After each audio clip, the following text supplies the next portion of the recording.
Salve, salve diretoria, um grande abraço a todos os inscritos aqui do canal Giro Vascaíno. Nesse sabadão do dia 16 de agosto de 2025, estamos no ar mais um vídeo aqui do canal para falarmos muito sobre Santos e Vasco que irão se enfrentar diretamente do Morumbi. Não será na Vila Belmiro e eu acho que seria melhor para o Vasco, porque realmente se fosse na Vila Belmiro o alçapão do Santos poderia ser muito complicado. A gente vai falar um pouco sobre a preocupação que eu tenho em relação ao Vasco durante o campeonato e vamos falar também sobre a questão aí dessas movimentações de mercadão da bola aí, sobre a situação do Cuesta e também tem situações que nós podemos esclarecer a respeito aí de Lucas Piton, Ryan, até propriamente Luiz Gustavo. Então cola aqui com a gente, assiste esse vídeo do início até o fim e nos dá a fortalecida aí. Deixa o like, deixa o joinha que é muito importante, deixa o seu comentário também, que ajuda bastante em relação aqui a saber a sua opinião e dar aquela compartilhada, divulga para mais e mais pessoas para a gente crescer e você será bem informado. Santos e Vasco se enfrentam amanhã às 4 horas da tarde diretamente do Morumbi, transmissão da Rede Globo para todo o Brasil. O Vasco precisando de uma importante vitória, mas começa a partir de hoje, num confronto totalmente decisivo no Campeonato Brasileiro entre Vitória e Juventude, que se enfrentam às 6h30 da tarde, onde o Vitória joga em casa e o Vitória é a primeira equipe fora da zona do rebaixamento. O Juventude, de contrapartida, venceu o Corinthians na rodada passada e ficou muito próximo do Vasco. Então, uma vitória do Juventude, praticamente o Juventude ultrapassa o Vasco e se complica muito grande. Outro adversário que também está abaixo do Vasco é o Fortaleza, que enfrenta aqui no Rio de Janeiro o Fluminense fora de casa. É um jogo um pouco mais difícil, mas eu não sei até que ponto o Fluminense vai estar com a cabeça no Campeonato Brasileiro, sabendo que no meio de semana ele terá o confronto do jogo da volta contra o América de Cali pela Sul-Americana. Então o Fortaleza pode aproveitar e abdicar um pouco da Libertadores da América, sabendo que empatou o primeiro jogo 0-0 com o Vélez e focar realmente no Campeonato Brasileiro. Então o Vasco, o torcedor do Vasco já tem que acostumar que ele tem que secar os adversários hoje para aí sim amanhã fazer a sua parte. E o Vasco realmente precisa fazer a sua parte. O Vasco precisa vencer, eu acho que o empate nem adianta muito porque vai depender muito do confronto. Vamos fazer uma matemática bem simples aqui. Se der vitória, que pode ser a lógica pelo fator decisivo em casa, o Vitória vai praticamente abrir 5 pontos de diferença para o Vasco. Tá? O Vitória tem 18 pontos, o Vasco tem 16. O Vitória vencendo iria para 21 pontos, então abriria 5 pontos de diferença. Seria bacana se o Vasco vencer o Santos, que aí esses 5 pontos de diferença continua de novo para 2 e o Vasco no meio de semana terá aquele jogo adiado contra o Juventude. Se o Juventude vencer, o Vitória permanece com 18, mas aí o Juventude vai passar o Vasco. E o Vasco não vencer o Santos vai ser uma tragédia pior, porque aí na quarta-feira, no jogo adiado do primeiro turno, vai ser uma decisão Juventude e Vasco. O Vasco vai jogar no Orlando Scarpelli. Orlando Scarpelli não, desculpa. No estádio do Juventude, Orlando Scarpelli do Figueirense. Tá? Então vai ser uma Alfredo Jaconi, desculpa, uma decisão muito importante. Então a matemática ela está muito desfavorável para o Vasco. E eu não vejo o torcedor do Vasco se preocupar muito com isso. O Vasco tem que ter, no segundo turno, uma campanha de quase campeão. O Vasco precisa de 10 vitórias. É isso mesmo, o Vasco precisa de 10 vitórias para conseguir escapar de mais um rebaixamento. É possível? É possível. É difícil, é praticamente impossível você conseguir. Porque se você for ver a trajetória do Vasco no primeiro turno, o Vasco não conseguiu nem a metade disso. O Vasco em casa só venceu o Sport, o Santos e o Fortaleza. Dessas 3 equipes, o Vasco vai jogar fora de casa. Inclusive, Santos Sport já é o início ali do segundo turno. Então é muito difícil. E o Fernando Diniz, ele tem que colocar na cabeça que não adianta ter essa teimosia que ele vem insistindo em querer colocar determinados jogadores que vem entregando ouro durante os jogos, que isso lá atrás, lá na frente, lá, ó, vai comprometer ele, porque ele vai estar com a mancha de treinador rebaixado se ele continuar a insistir em Lucas Freitas, insistir em Maurício Lemos, o João Vitor, bye bye. Agora o problema não é mais do João Vitor, o João Vitor já foi para a Rússia, já vai se apresentar lá para o CSKA Moscou, já não é mais problema do João Vitor se acontecer algum desastre no sistema defensivo. E não temos o Verratti. Acho até mesmo que a equipe vai jogar um pouco melhor em relação à mobilidade no ataque. Porque o Verratti é aquele cara, é aquele centroavante mais parado. Você não tendo um centroavante mais parado, você vai ter mais uma mobilidade. Você vai ter chances reais de gol. E espero que isso aconteça para colocar na cabeça do torcedor que o Verratti ele é importante, mas ele não é a última bolacha do pacote.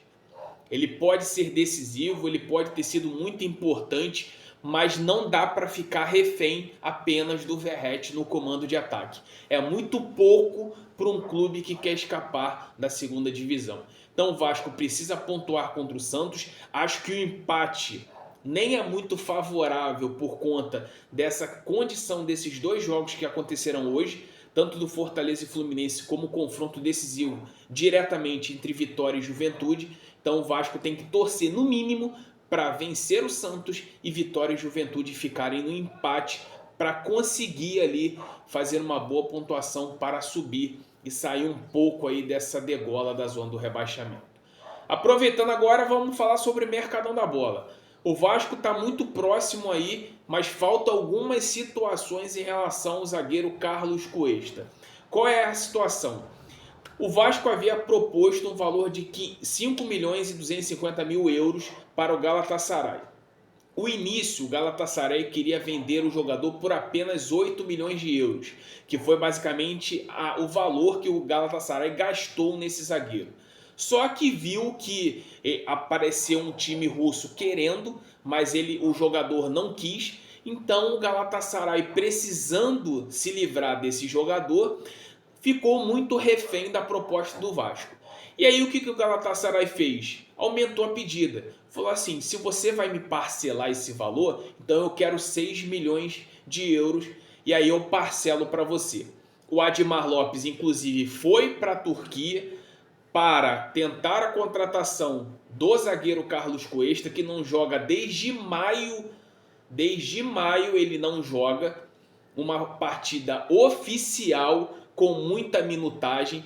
Então é um zagueiro que, assim, se vier, vai custar mais caro ou quase comparativo do João Vitor, mas é um jogador que ainda vai precisar pegar ritmo de jogo, como foi o Thiago Mendes, que veio e está precisando de pegar minutagem. É um erro? É um erro, porque você trazer um jogador que não joga desde maio com altas cifras, acho que você poderia buscar no mercado brasileiro, Série B ou no mercado sul-americano, talvez um zagueiro que já esteja atuando, que já esteja com minutagem, para quando entrar no time, já entrar como titular. Não ter que ter carga de minutagem, como ter que acontecer com o Cuesta, porque é um jogador que não joga há muito tempo. O ritmo do futebol brasileiro é muito diferente do ritmo hoje onde ele estava na Turquia. Então, o Vasco vai precisar e, basicamente, o único detalhe que falta nessa situação é a questão do valor. O Vasco aceitar os 6 milhões que o Galatasaray quer. Rayan tem uma multa de 30 milhões de euros quando foi renovado o seu contrato no início do ano. Acredito eu que o Rayan não fica até o final do ano. Tá? Acho que o Vasco não vai conseguir deixar ele até o final do ano. Por aí, colocam-se que o Al-Ahly da Arábia Saudita tem interesse no jogador. Só que, para quem não sabe, a Arábia Saudita, cada time tem uma limitação de estrangeiros. O Al-Ahly é uma equipe que precisou se livrar do Alexander, aquele volante que foi revelado no Fluminense, para contratar outro estrangeiro. Lá tem Galeno, atacante que foi do Porto. Tem o Ivan Toney, que era jogador da Premier League. Tem Ibañez, tem o Kessié e tem outros, o Mendy, o goleiro. Tem outros jogadores. O que se dizia no central do Arabão, inclusive no Instagram, é que se caso o Al-Ahly negocie o volante Kessié para a Itália, aí sim abriria uma brecha para o Al-Ahly fazer esse investimento em qualquer outro estrangeiro. Mas a princípio não existe nada em relação ao Ryan.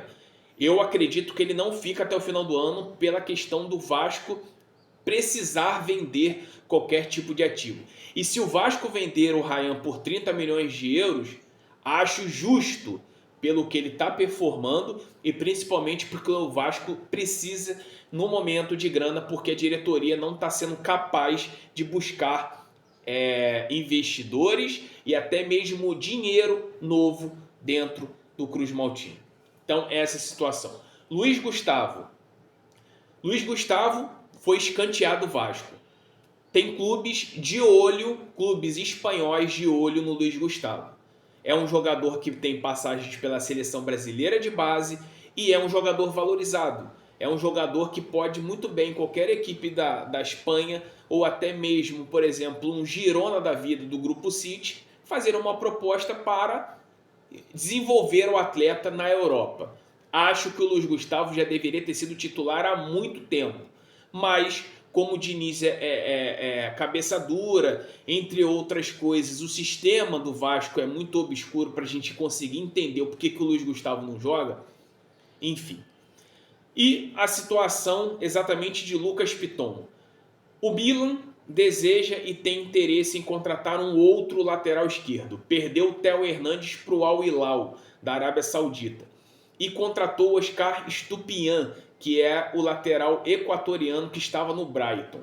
Mas ele precisa de um outro lateral para ser reserva do Estupiñán. E aí se colocam-se a situação aí do próprio Lucas Piton.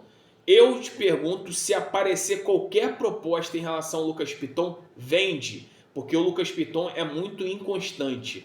O Lucas Piton não consegue ter uma regularidade assim equivalente. Então, se aparecer uma proposta acima de 8 milhões de euros, vai com Deus, porque é um valor bem ajudado para o Vasco e simplesmente já quita a dívida que o Vasco tem com o Corinthians em relação à negociação do Lucas Piton e já se livra de menos um BO para poder colocar na recuperação judicial.